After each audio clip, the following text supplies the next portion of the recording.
Major for major, जिसका मतलब होता है कि लोगों को उतनी ही इज्जत देनी चाहिए या उतना ही काम देना चाहिए जिसके वो हकदार हो, और वैसी चीज़ें जो उनकी बस की नहीं है वैसी चीज़ें उनको नहीं देनी चाहिए। अब बहुत सारे लोग होते हैं जो किसी खास काम में एक्सीलेंट होते हैं, लेकिन क्या वो दूसरी काम को भी उस बेहतर तरीके से कर सकते हैं? इसी के बारे में हमारी आज की कहानी है मेजर फॉर मेजर।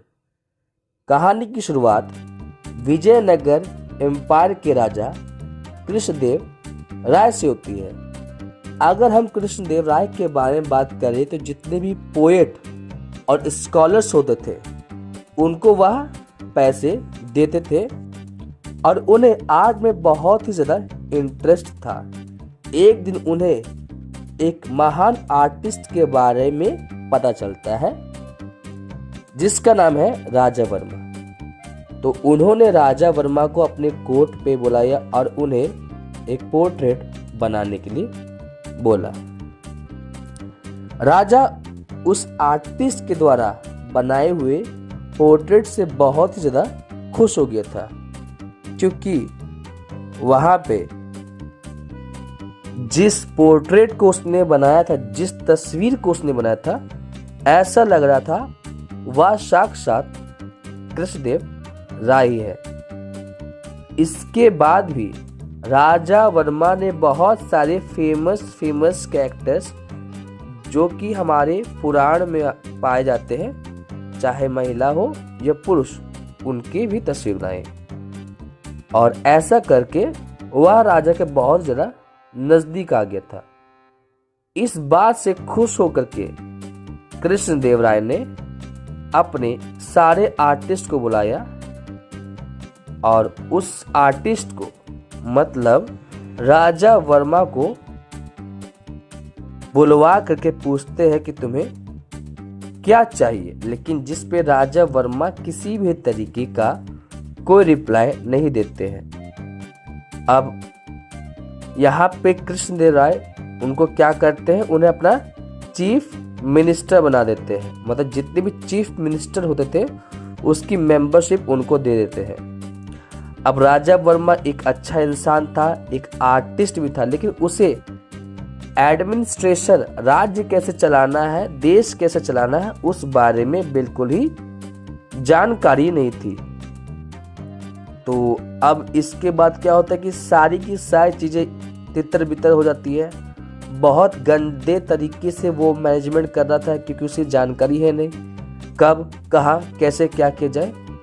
अब जहाँ एक तरफ सारे के सारे लोग इनकी एडमिनिस्ट्रेशन से नाखुश थे, लेकिन उनके अंदर इतनी हिम्मत नहीं थी कि वो राजा को जा करके कुछ बोले, क्योंकि राजा वर्मा के बारे में किसी भी तरीके का कोई भी बात नहीं सुन सकते थे।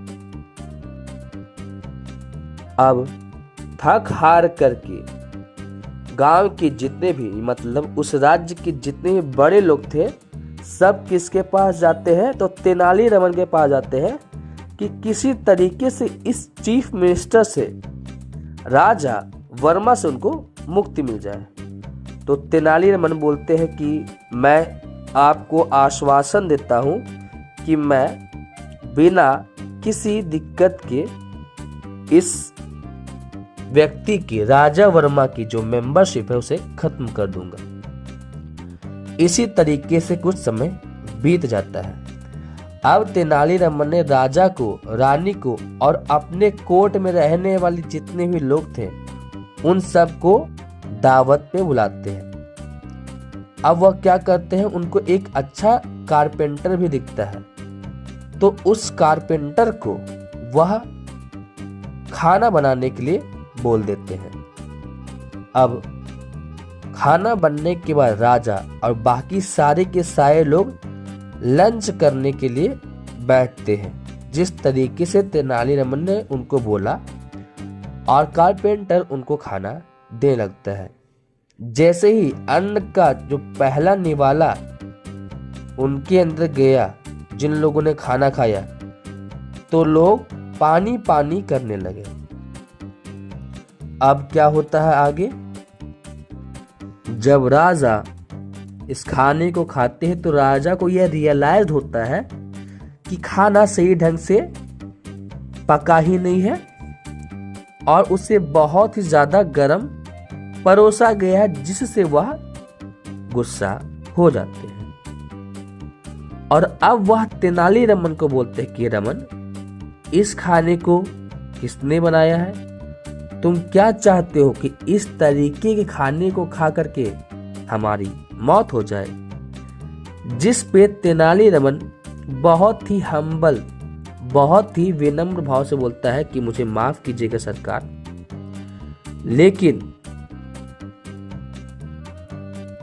वह इस बात को बोलते हुए राजा को कारपेंटर के पास ले जाता है और बोलता है कि मैंने तो इसके जैसा कारपेंटर कभी देखा ही नहीं, तो मैंने सोचा कि क्यों ना हम इससे आज का खाना बनवाएं। जिस पे राजा हंसते हैं और बोलते हैं कि क्या तुम्हारी मति मारी गई है? अगर कोई व्यक्ति एक अच्छा कारपेंटर है तो इसका मतलब ये तो नहीं है कि वो अच्छा खाना भी बना सकता है। तुम्हारे दिमाग में इस तरीके का आइडिया कैसे आती है? जिस पे तेनालीरामन बोलते हैं कि मालिक, अगर एक आर्टिस्ट को चीफ मिनिस्टर बनाया जा सकता है तो एक कारपेंटर को कुक क्यों नहीं? तो इस बात से राजा को समझ में आ जाता है कि तेनालीरामन क्या कहना चाहते हैं